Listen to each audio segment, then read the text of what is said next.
Je suis venu pour parler de beaucoup de choses aujourd'hui. Et j'ai pris à avoir le temps pour le faire. On parlera de la situation peut-être dans l'Est de la République, des élections, des tralala, de beaucoup de choses intéressantes. Mais j'ai pris l'habitude depuis un temps de commencer à vous parler des escrocs qui se promènent toujours avec la Bible sous les aisselles pour attirer votre attention.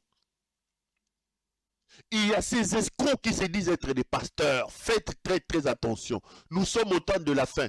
Même le Dieu qu'ils prétendent servir nous avait dit au temps de la fin, ouvrez grandement les yeux, parce que beaucoup viendront à mon nom alors que je ne le connais pas. Je ne les ai jamais connus. Ce qui s'est fait dans ce domaine est tout simplement inacceptable. À l'heure où on prétend organiser des élections, vous allez entendre des prophéties.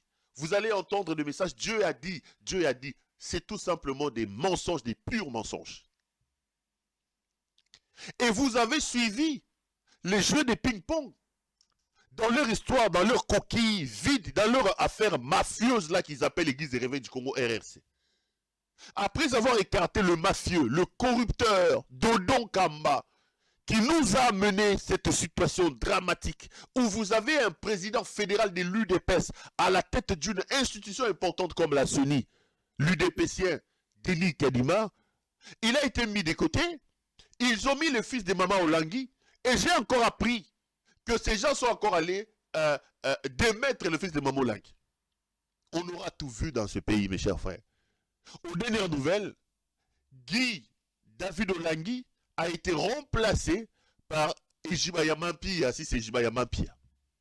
C'est désormais Ejibaya Mampia qui est président de l'ERC. Regardez un peu leur petite cérémonie, si c'est d'ordination, si c'est des consécrations, eux seuls ils savent de quoi il s'agit. On va revenir après pour continuer l'émission. Au sud d'abord. Ejibaya Mampia remplace Dodo Kamba, destitué il y a quelques semaines à la tête de l'RSC. Récemment porté à la tête de cette institution, l'évêque Paul-David Olangui a été écarté de ses fonctions de représentant légal en raison d'incompatibilités découvertes dans son dossier, mais devient coordonnateur de l'exécutif national du nouveau représentant légal Ejibaya Mampia. Vous savez, quand l'intérêt est pour Jésus, le Saint-Esprit vous saisit pour honorer Christ. Et aujourd'hui, l'Église du Réveil a fait preuve de maturité. C'est ça que nous retenons parce que c'est Jésus qui est glorifié. Donc nous allons profiter de son expérience et je suis convaincu que, comme il a dit lui-même, qu'il n'y ait plus de conflit des générations. Le procès verbal sanctionnant cette désignation a été lu par le secrétaire général de l'RSC, Abel Duriave. Les participants à cette session spéciale du Collège des fondateurs ont convenu d'avoir deux niveaux d'action. Aussitôt désigné dans un contexte de tension que traverse cette structure religieuse, le repromu Ejibaya Mampia s'est donné pour mission de restaurer l'unité au sein de l'RSC, lutter contre les conflits intergénérationnels ainsi qu'accompagner l'État congolais. Moi, votre frère, je peux vous dire, la main sur le cœur, que je n'ai pas ambition, j'ai mission. C'est travailler pour l'unité de l'Église. Quelques invités de marque avaient pris part à cette assemblée extraordinaire, en l'occurrence conseil du chef de l'État Félix-Antoine Tshisekedi Tshilombo, du représentant du ministère de la Justice. Cette manifestation, qui tourne définitivement la page de Dodo Kamba, s'est clôturée par la présentation du nouveau comité de coordination et représentation nationale devant conduire désormais l'Église du Réveil du Congo. Oui. Comme je venais de l'expliquer tout à l'heure dans ce que j'ai dit tout à l'heure, comme vous savez tout le monde, moi j'ai été un serviteur appelé, choisi par Dieu, et dans lequel j'ai dit toute la vérité sur ma vie passée, avant ma conversion et après ma conversion.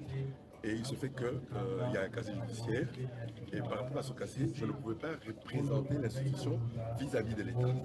C'est ainsi que nous nous sommes mis d'accord pour que je cède cette représentation légale et la présidence nationale à quelqu'un d'éligible et dont les pairs ont choisi par consensus l'évêque Jiba qui va nous représenter valablement et qui sera le président national.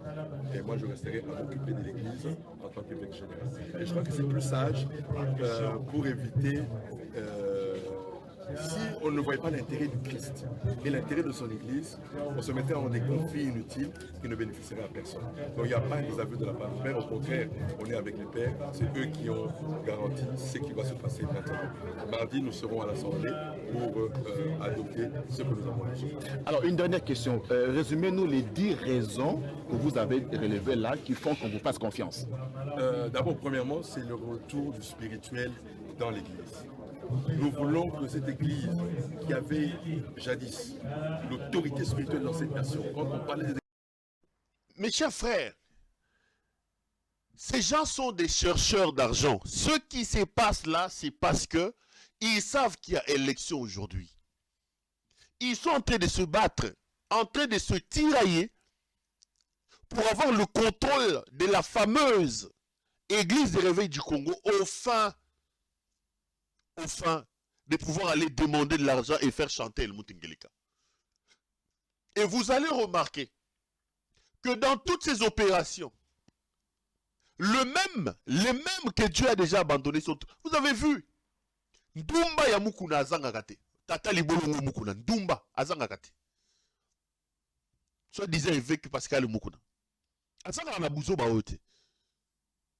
Maintenant, ils disent qu'ils sont en train de remplacer Paul David Olangui.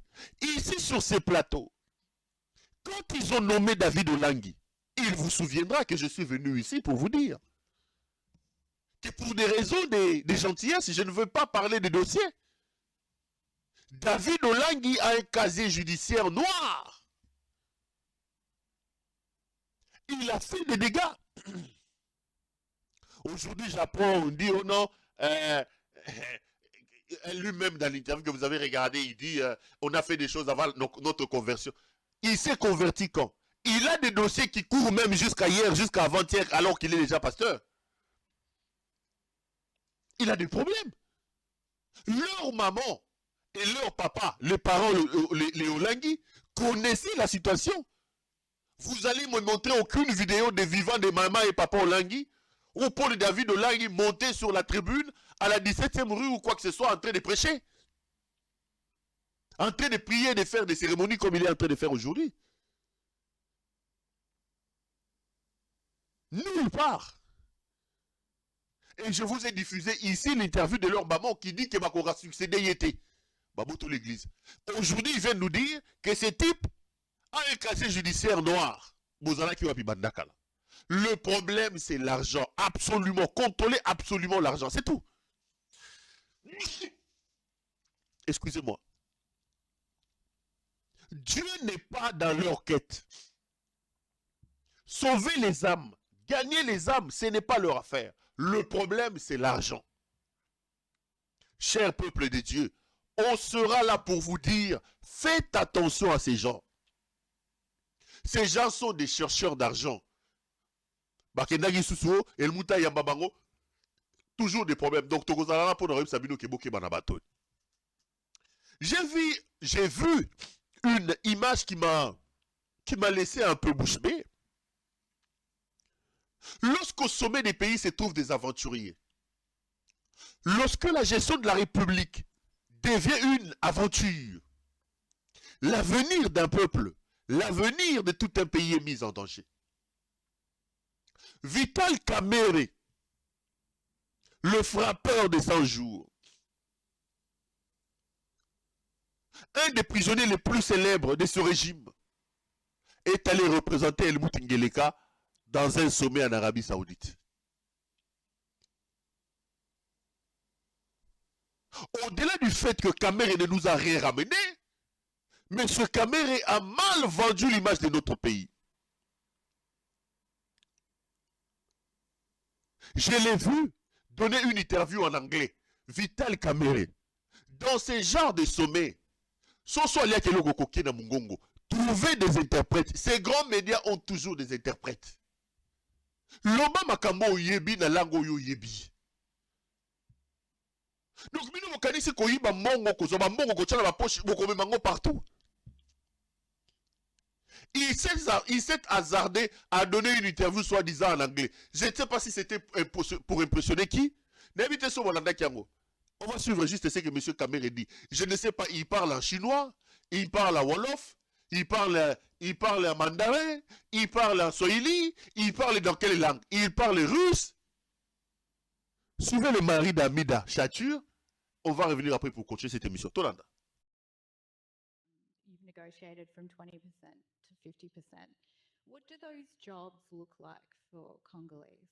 What are the jobs that come from this renegotiation? Now we have a new enterprise we call Authority of to buy something to help the company which is work in mines. That is now exclusively for the Congolese.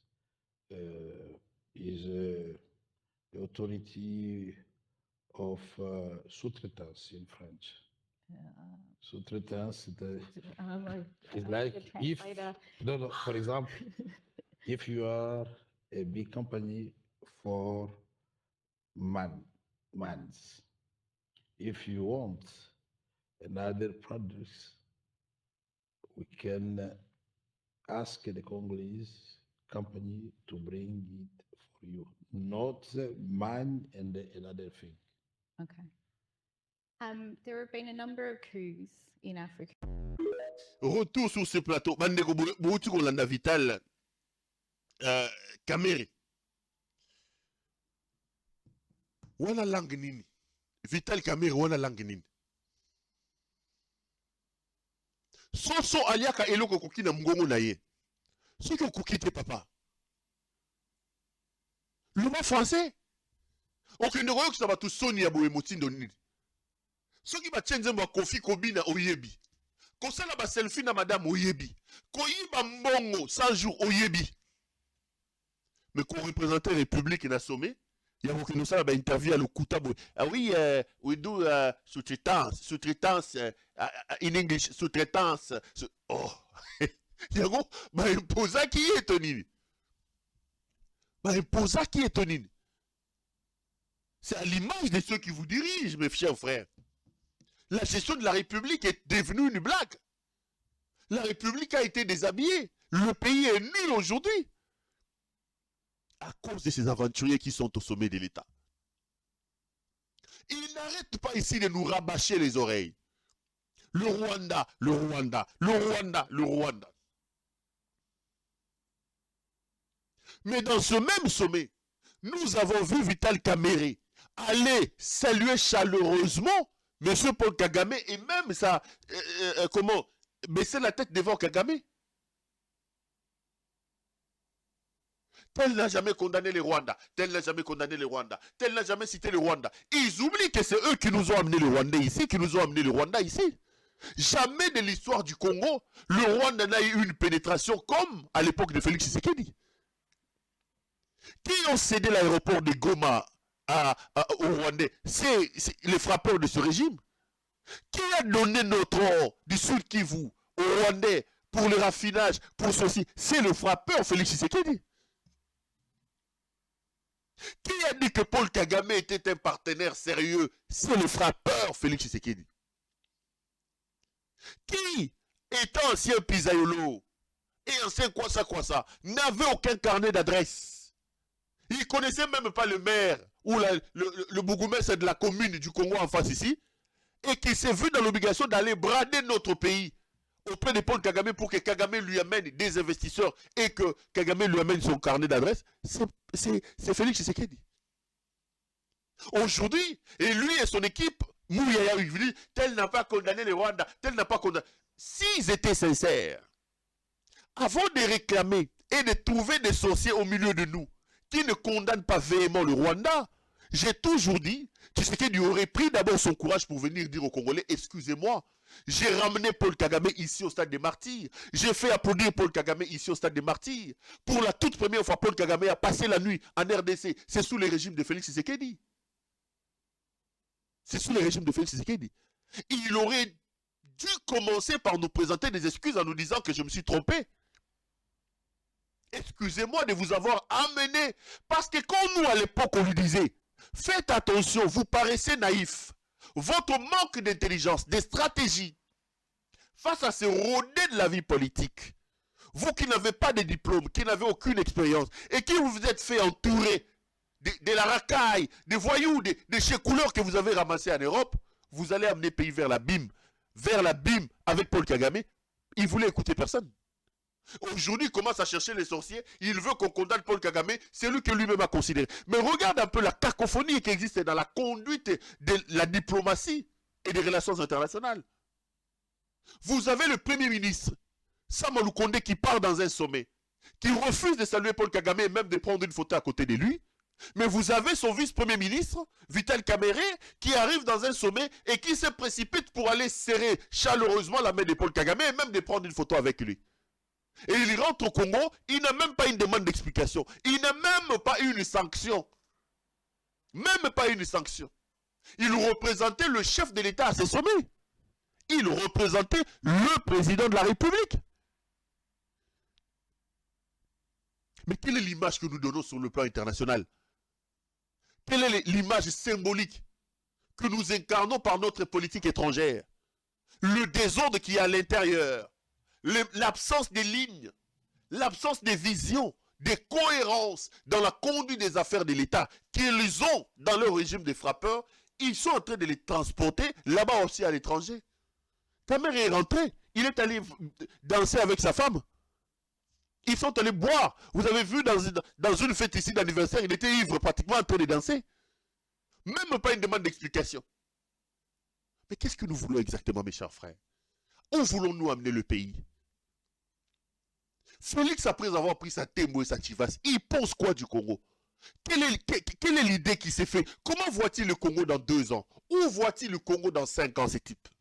Est-ce qu'il a le temps de réfléchir autour de ça? Est-ce qu'il a le temps pour ça? Est-ce qu'il a le temps de s'enfermer, penser Congo économiquement, financièrement, socialement, sécuritairement? Est-ce qu'il a le temps pour ça? Plus vite on chassera cet homme, mieux ce sera pour nous tous, mes chers frères. Félix est un problème. À l'heure où je vous parle, notre problème majeur, notre problème s'appelle Félix Antoine Tshisekedi Tshilombo. Le grand frappeur. Le grand frappeur. Et j'ai vu les gens de Cameroun lui-même se faire huer chez lui à Bukavu là-bas. Ils avaient une manifestation. La foule s'est levée pour rappeler à cet homme qu'il était un grand voleur, qu'il était un grand frappeur. Des autorités totalement désavouées, vomies, honnies par leur propre population. Regardez, c'est une petite vidéo et puis on va continuer, total.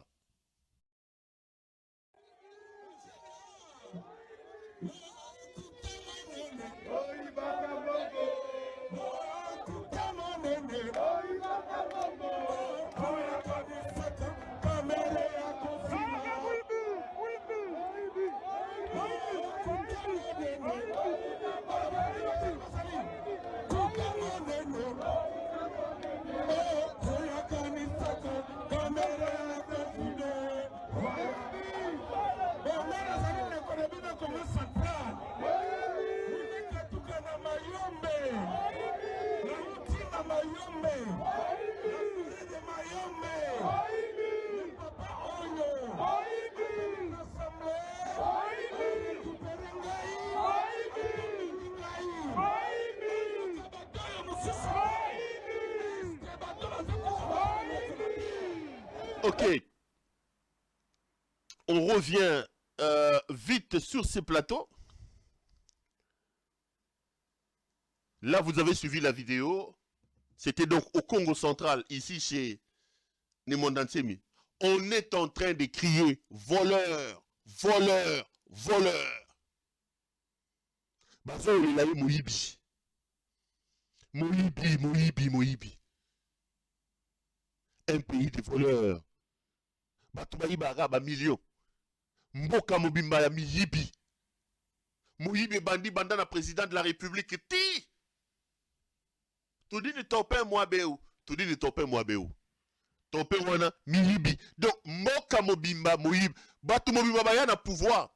Moussa la Bangoumou. Je vous ai diffusé dernièrement une vidéo de Papia Molière. et j'en rigole encore à chaque fois que j'y pense, qui vous disait qu'en 4 ans, Félix Tshisekedi a volé plus que les 18 ans de Mobutu, des 32 ans de Mobutu. Des gens qui volent en 4 ans plus que pendant 32 ans, on ne peut pas leur faire confiance. Pour le bien de nous tous, il faut les chasser. Regardez une autre frappe. Vous devez peut-être connaître ce monsieur, Laurent Batumona. Laurent Batumona ici était dans l'opposition avec Etienne Tshisekedi Mulumba. C'est des gens qui faisaient beaucoup de bruit. Laurent Batumona a été nommé directeur général de la DGDP, Direction générale des dettes publiques, ancienne au GDP, quelque chose comme ça. Mes frères, un grand frappeur, Moyibi, Laurent a fait des dégâts dans DGDP, Laurent Batumona Bokomona. En complicité avec le ministre des tutelles, Nicolas Kazadi. Mes chers frères, Laurent Batumona a mis en place dans DGDP un système mafieux où des fausses dettes étaient déclarées. Ils font des coups, des copes avec les Libanais, les Indo-Pakistanais. Laurent le reconnaît, certifie ma dette Nabango. Yéna Nicolas Kazadi, il frappe des millions de dollars. C'est le type que vous voyez. Ils étaient les premiers à insulter Kabila, à parler de la mégestion de Kabila. Mais Laurent Batumona a frappé à la DGDP, mes chers frères, des millions de dollars. Ils ont mis en place un système mafieux avec Nicolas Kazadi. Des fausses dettes publiques pour saigner à blanc les caisses de l'État, mes chers frères. Laurent Batumona est nommé. Il trouve 115 agents à la DGDPD. Il en nomme plus de 220. Andekonangai. Félix Aoutawapi. Nabatunaï. Elmou Tingeleka Aoutawapi. Il nomme Laurent Batumona na DGDPD, donc Direction Générale des Dettes Publiques, Direction Générale DG, Dettes, voilà, Direction Générale des Dettes Publiques. A coûté ensemble et à la direction, on a 115. Mais il a nommé plus de 200. Donc en quelques 3 ans, 4 ans, il a nommé plus que l'effectif qu'il a trouvé. Et à l'intérieur, des beaux-frères, des belles-sœurs, les membres de son parti politique, les frappeurs de fait. Les gens qu'il nomme aujourd'hui, demain deviennent des directeurs. La législation, le respect et pas d'abord aux athées. Et ça n'existe pas. Et à l'heure où je vous parle, ça fait 2 mois que les agents ne sont pas payés. Ces agents recevaient des primes avant l'arrivée de Batumona. Ces agents avaient même l'argent. Ils avaient même des primes pour, comment ils appelaient ça, pour le loyer. L'homme a tout coupé. Il a tout coupé, les amis. Il a laissé la boîte par terre, lui et son complice, Nicolas Kazadi. Et Laurent Batumona est candidat. Or, la législation est claire. Pour être candidat lorsqu'on est mandataire, il faut démissionner. Depuis que Laurent Batumona avait déposé sa candidature et que son nom était sorti, il a même obtenu une décision de l'Assemblée provinciale de Kinshasa pour rentrer. Il n'est jamais reparti là-bas pour siéger. Il continue à prendre des décisions. Jusqu'à hier ou avant-hier, vous voyez la note, c'est seulement hier ou avant-hier que son complice des crimes, Nicolas Kazadi, a pris acte de sa démission. Pendant tout ce temps, Laurent Batumona a posé des actes de gestion et continué à détruire l'entreprise. Et qu'est-ce qu'il faisait? Il fallait trouver des solutions pour refermer toutes les tombes. Ils ont tellement de cadavres dans le placard que Laurent Batumona ne pouvait pas partir comme ça. Il fallait absolument qu'on couvre Bibembe ou Bango Basali Kuna. Miyibi. Et voilà une autre violation des principes là-bas. La législation est claire. Laurent Batumona quitte. C'est le directeur le plus ancien qui doit assumer son intérim jusqu'à ce que le président de la République va nommer un autre DG. Mais Laurent Batumona obtient de son complice Nicolas Kazadi. Là, j'apprends que Nicolas Kazadi va nommer par arrêté une équipe d'intérim, un certain Chibungu Kasenga et un certain Tassé Mayaou. Il prévoit de nommer comme directeur administratif Agouma Gate. Agouma Gate vient du cabinet du ministre des Finances. Que Nicolas Kazadi venait de bombarder directeur à cette direction-là. Donc, Chibungu Kasenge et Tassé Mayaou sont en train d'être préparés pour être nommés en intérim là-bas. Ce sont des gens de Laurent Batumona en connivence avec le ministre Nicolas Kazadi. La semaine prochaine, ils vont prendre un arrêté violant les principes et les droits pour nommer ces gens à la tête de la DGP. Est-ce que c'est normal? L'objectif, c'est de mettre des gens qui couvrir Moyibi Nabango. Nous dénonçons ici, pour une fois, monsieur, respecter les principes. L'État, ce n'est pas la tête des clients. L'État, ce n'est pas vos intérêts. Boyibi, beaucoup ici entreprise. Les lots entreprises, ce sont qu'on fout à l'issue sous Batouté. Direction générale des dettes publiques. Batouaza, qu'on fout à maté. Laurent Batoumon a multiplié fois 2 les effectifs là-bas. Laurent Batoumon a mis en place un système mafieux pour créer des fausses dettes publiques et s'est tapé des millions de dollars avec Nicolas Kazadi. Mais là qu'il part, il va chercher un Chibungu qu'il a nommé récemment et il s'organise pour que Nicolas Kazadi puisse prendre un arrêté pour nommer Marouma intérimaire alors que c'est les directeurs les plus anciens qui doivent prendre la direction de cette affaire. Le Congo n'a pas de chance, mes chers frères.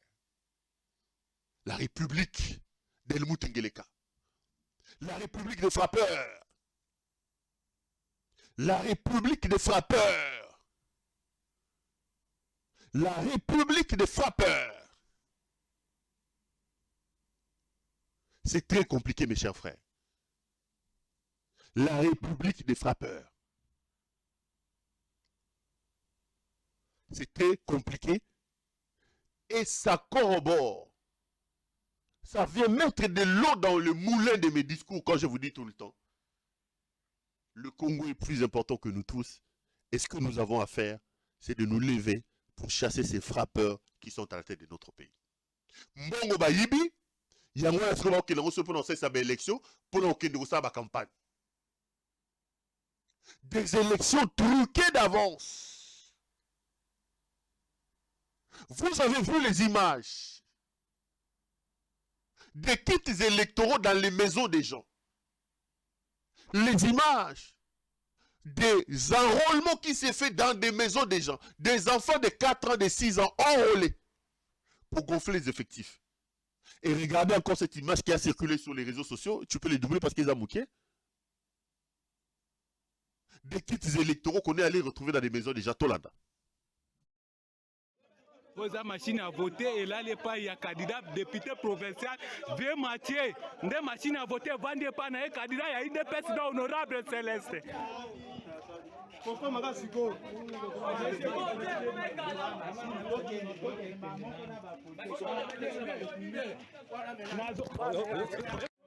Posa machine à voter et là les pas il y a candidat député provincial vieux Mathieu des machines à voter vendez pas na candidat il y a une président honorable Céleste.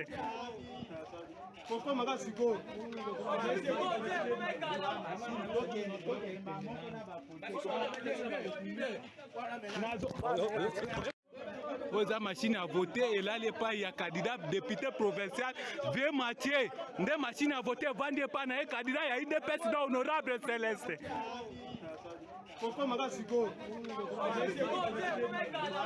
Les kits électoraux dans des maisons des gens.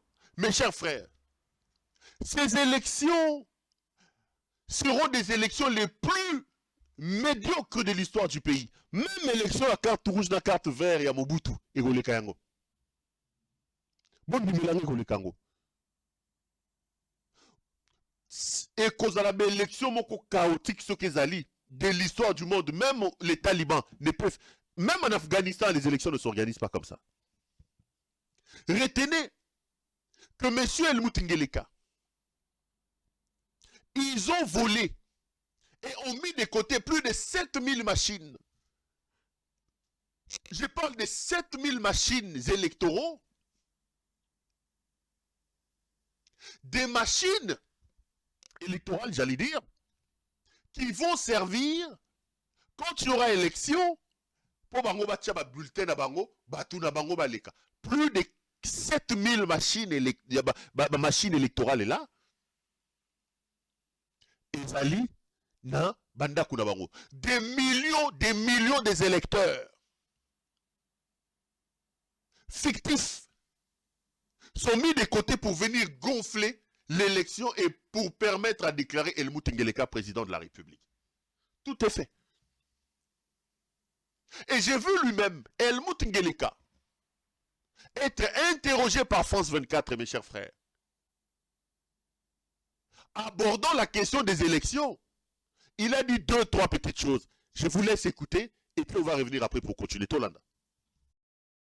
Nous, le gouvernement, nous n'avons encore reçu aucune indication selon laquelle il n'y aurait pas d'élection. Donc tout porte à croire que nous, le gouvernement, nous n'avons encore reçu aucune indication selon laquelle il n'y aurait pas d'élection. Donc tout porte à croire que ça va se passer le 20.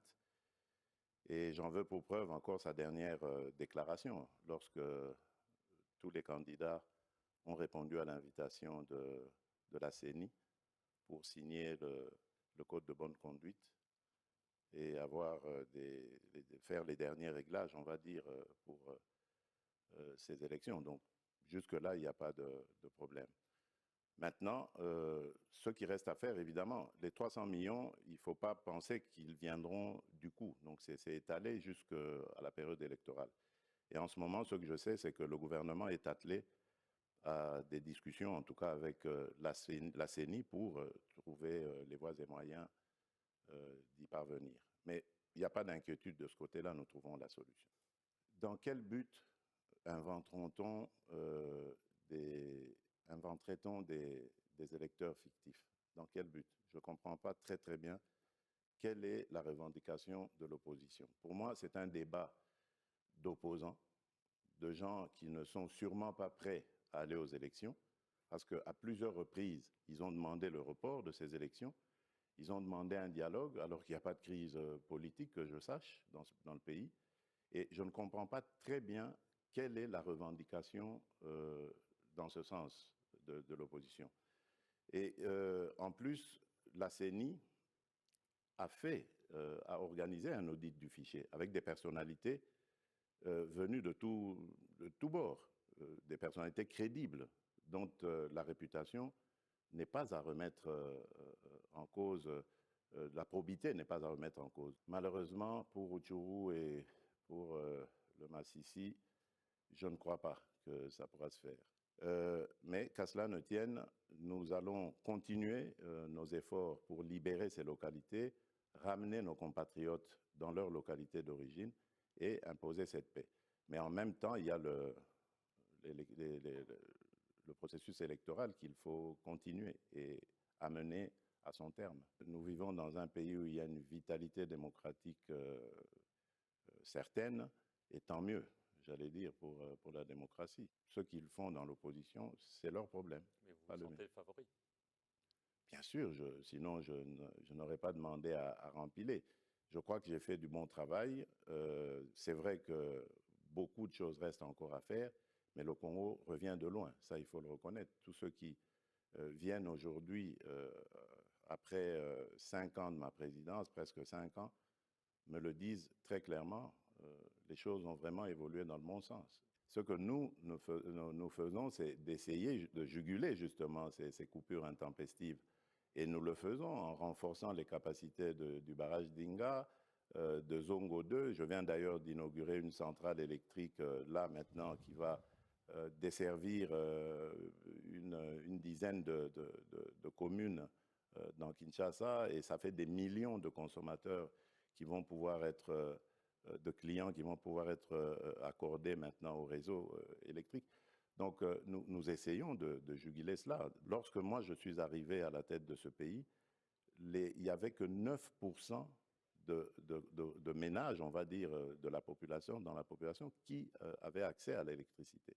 Aujourd'hui, nous tournons autour de 20%. Et l'objectif, c'est d'aller encore beaucoup plus loin. Donc, eux, ils peuvent parler.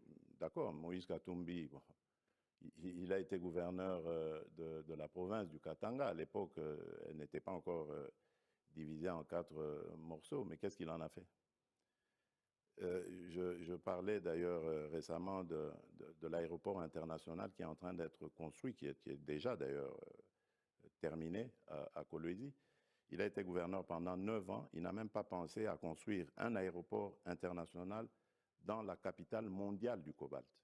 Aujourd'hui, des investisseurs pourront venir de partout sans devoir passer par Lubumbashi et chercher des petits cercueils volants pour arriver à Kolwezi. Ils vont venir directement avec leur jet privé ou leur avion régulier directement sur Kolwezi. J'ai des tas d'exemples comme ça qui peuvent démontrer que je n'ai aucune leçon à recevoir de Moïse Katumbi. Mais j'ai en même temps aussi besoin de savoir qu'est-ce qui s'est passé. Parce que je sais qu'en ce qui concerne Chérubin, le malheureux Chérubin Okende, ni mon régime, ni un de mes proches, qui qu'il soit, n'y est de près ni de loin lié. Je n'avais aucun intérêt à donner la mort à ce compatriote. Parce que d'abord, remarquez, il était le porte-parole d'Ensemble, mais il n'a jamais pris la parole. Il ne gênait en rien le régime. Et quand bien même il y en a qui gênent, plus que ça, qui profèrent des injures, des menaces, qu'est-ce qui leur arrive? Et pourquoi on s'en prendrait à Chérubin, le pauvre? Pourquoi chercherais-je à lui ôter la vie? Ça n'a pas de sens. Donc, pour moi, c'était aussi une curiosité. Je voulais aussi savoir, mais qu'est-ce que c'est? Pourquoi est-ce qu'on a voulu faussement attribuer au service de renseignement la responsabilité de la mort de Chérubin? Donc, ça veut dire... journaliste est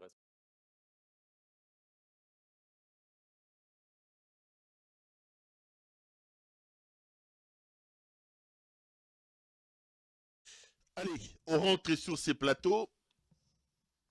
Mes chers frères, là, vous venez de suivre, pardon, Helmut Ngeleka, alias Félix Tshisekedi, qui a accordé une interview récemment aux journalistes des France 24 et des TV5, ou plutôt des RFI.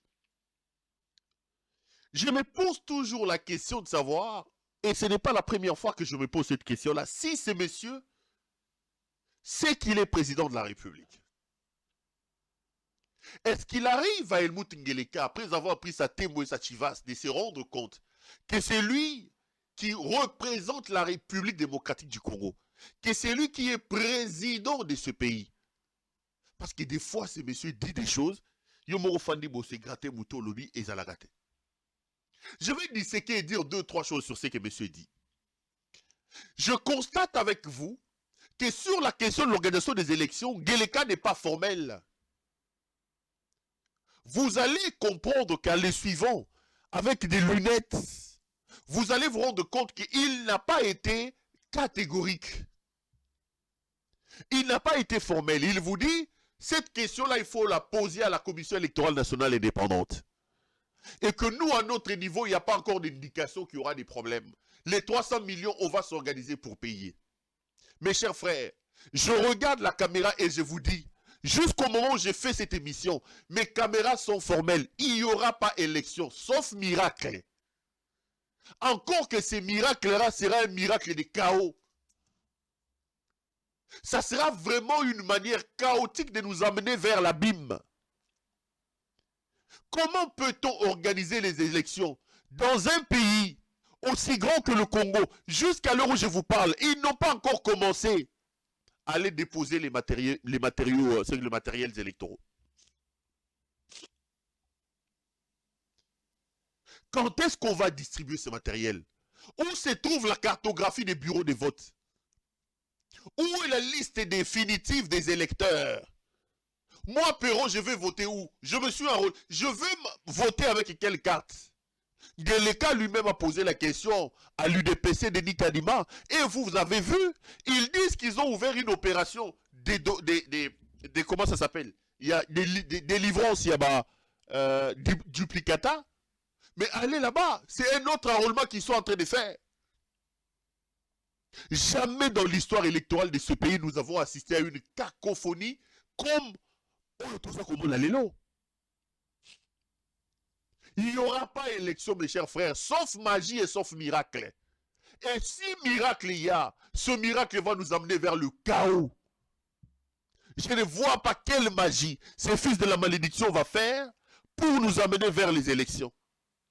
Quand Ngeleka dans cette vidéo vous dit, je me demande qu'est-ce qu'on va faire avec des fictifs. Il fait semblant. Il sait que la liste des fictifs là, d'un fichier qui n'a pas été audité par un organe sérieux, servira à gonfler la liste de ses votants.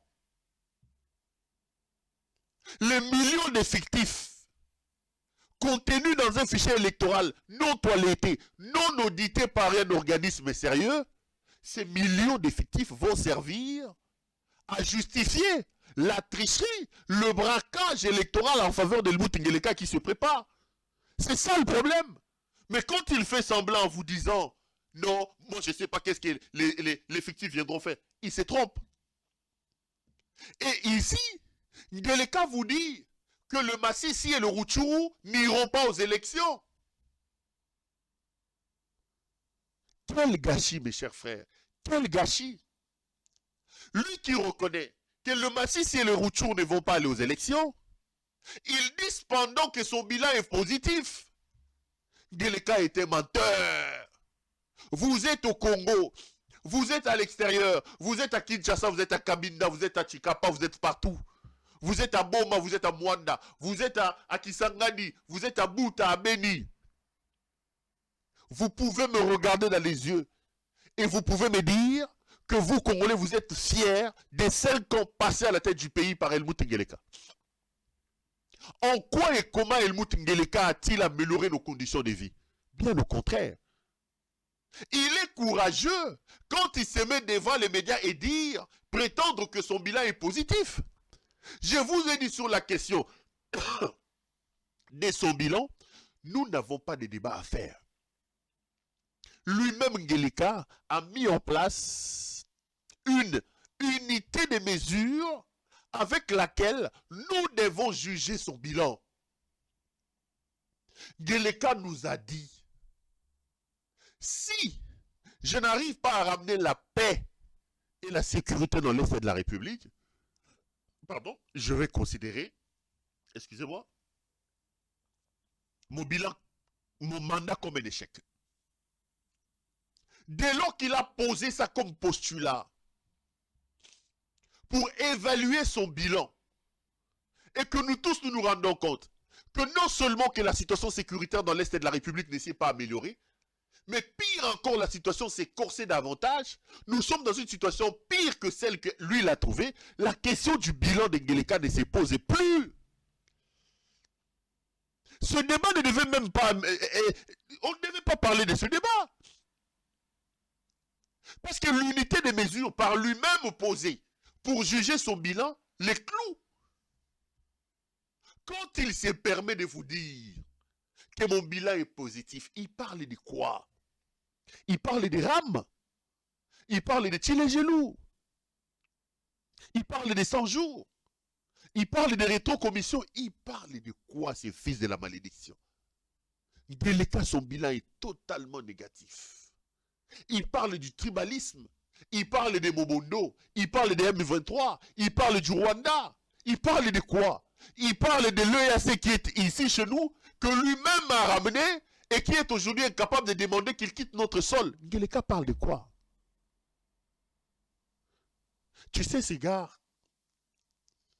na comme na niveau moko na habité sur bino pe comme la bino. Comment la kaya longine et comment on peut s'akanda? Que hôtel bena TV moni Helmut Ngeleka et puis sur kanda. Des fois kanda, des fois pour ça au sanza. C'est-à-dire que on s'est dit mais quel malheur, quelle malédiction. Qu'avons-nous fait pour avoir une telle monstruosité, une telle nullité à la tête de notre pays? Quel malheur! Quel malheur! Ngeleka, parlant de son bilan, il s'attaque à Moïse Katumbi. Il dit, je n'ai pas de leçons à recevoir de Moïse Katumbi. Mais c'est quand même grave qu'un président de la République qui demande la reconduction puisse descendre de son piédestal pour aller se comparer à un gouverneur, un ancien gouverneur. Katumbi lui fait peur. Katumbi lui fait peur. Ngeleka parle de l'aéroport de Lualaba. Mais ce type est de mauvaise foi. Helmut a fait 4 ans comme président de la République. Le miroir de tous les aéroports que nous devons avoir dans le pays, c'est l'aéroport d'Ndjili. C'est l'aéroport d'Ndjili. Ngeleka, lui, en 4 ans, il a construit quel aéroport? Quel est l'aéroport que Ngeleka a construit? Aujourd'hui, on a toujours ces hangars-là, au Matata Kutameka et Kobongsamwa Mouké. Il a trouvé un contrat qu'on a signé dans le cadre des contrats sino-congolais. Il est en train de les galvauder.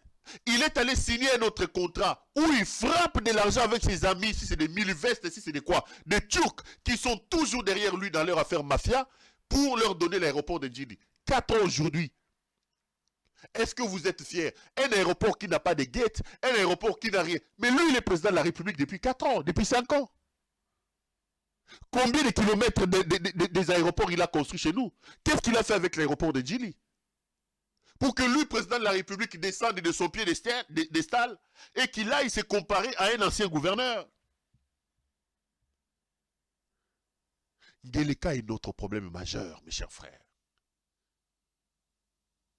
Je le dis et je le répète, s'il nous reste encore un peu d'amour, nous devons nous organiser pour chasser ces fils de la malédiction. Mais il parle des élections. On va aller aux élections comment? Quand lui s'organise pour empêcher aux autres candidats de se déplacer. Pas plus tard que la semaine passée, Mukwege devait se rendre à Goma. De Goma, il devait aller à Beni et à Butembo. Ils ont utilisé Norbert Basengezi Kantitima pour empêcher à Mukwege d'aller dans l'Est de la République. Mukwege devait parler aux populations de Goma. Après, il devait être à Bukavu. Qu'est-ce que Mukwege fait à Kinshasa? On a refusé que l'avion de Mukwege quitte Kinshasa. À cause de cet ancien kabiliste, Ngeleka croit que Norbert Basengezi, ministre de l'Agriculture sur Kabila, vice-président de la Commission électorale nationale indépendante, qui est aujourd'hui avec Helmut Ngeleka, Ngeleka pense que cet homme est loyal et cet homme peut lui amener l'Est de la République. Quel est l'impact de Norbert Basengezi dans les Sud Kivu? Il a tenté de faire une pénétration dans les Sud Kivu, il a été hué. Moutounio Sobawololi Basengi Denis Mukwege. Mais si c'est facile, pourquoi il empêche à Mukwege de voyager? La semaine passée, Mukwege devait se rendre dans l'Est de la République. On a refusé que son avion décolle. Tout ça, les manœuvres de ce type ici, de Norbert Basengezi. La République est dans la rue, mes chers frères. Là, en coulisses, alors qu'il est en train de mentir qu'on aura des élections, Ngeleka va vous amener jusqu'au bout. Et il tente un dernier round pour repousser les élections avec son nouvel allié Martin Fayoulou. Les pourparlers n'a pas cessé ses alliés.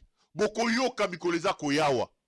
Tokende naba, négociation, prendre la primature, donner à Martin Fayoulou, avoir des vice-présidents où il faut donner Nalanina, la société civile, n'a pas perdu et ailleurs. Le plan qu'ils sont en train de réfléchir à côté, c'est d'ouvrir les négociations. C'est de nous amener vers l'abîme et de nous rendre compte qu'on ne peut pas le faire. De se dire non, tout a déjà été fait. Donnez-nous juste quelques mois, on va organiser les élections. Mais entre-temps, on ouvre l'espace et on donne à son allié, à son nouvel allié Martin Fayoulou la primature. Bokoyoka. Makamba Fayoulou na lingo lobango susute. J'ai déjà tout dit sur Martin Fayoulou. J'ai tout dit, j'ai dit bien. J'ai tout dit sur Martin Fayoulou. J'ai donné mes points de vue. Boboyi kondimangai. Boya konfinganga ba fingi boya kondimangai ba dibi. Fayoulou on a tindaki ba en Afrique du Sud et comme il peut pas signer ba yokana candidat unique, Fayoulou est le seul à refuser de signer la candidature unique. Il le fait certainement à la volonté de son nouvel allié Helmut Ngeleka. Nalobi est l'autre côté. Moi j'ai parlé. Ceux qui ont cru ont cru. Ceux qui ont refusé de croire, Nous allons laisser l'avenir nous dire qui avait tort et qui avait raison. Le Kouta et Yaka d'ascenseur, vérité que rejoindre l'escalier. Mais vous allez vous rendre compte que dans les jours qui arrivent, Fayulu va commencer à poser des actes. Et que Zongi Sabino Boroloba Pero Loa Alobaï Makaboy. Nala Lobaranangaï. Dans un premier temps, Batouba Wangani, Bayo Finga Bafingi, Bayo Ndimi. Après, ça vient toujours me donner raison. Mais retenez ceci, mes chers frères. Je ne vous dis pas des prophéties. Je ne vous dis pas des souhaits. Je vous dis ce qui est bouclé, ce qui est calé et ce qui est scellé. Le sort d'Ngeleka est scellé. Amata, Akita, Alingato Alingate, Ngeleka vit ses derniers moments au pouvoir. Ngeleka est bel et bien en train de partir. Son sort est scellé, tout est bouclé. Le Congo sera libéré très bientôt. Et ça doit être d'ailleurs la volonté de nous tous, parce que je vous dis toujours, s'il nous reste encore un peu d'amour pour ce pays, nous devons tous nous unir pour barrer la route à ces fils de la malédiction qui s'appelle Félix Tshisekedi. Allez, voilà le peu que j'avais à vous dire aujourd'hui. Ça a été un grand plaisir pour moi de vous présenter cette émission. Retrouvons-nous lundi pour un autre numéro.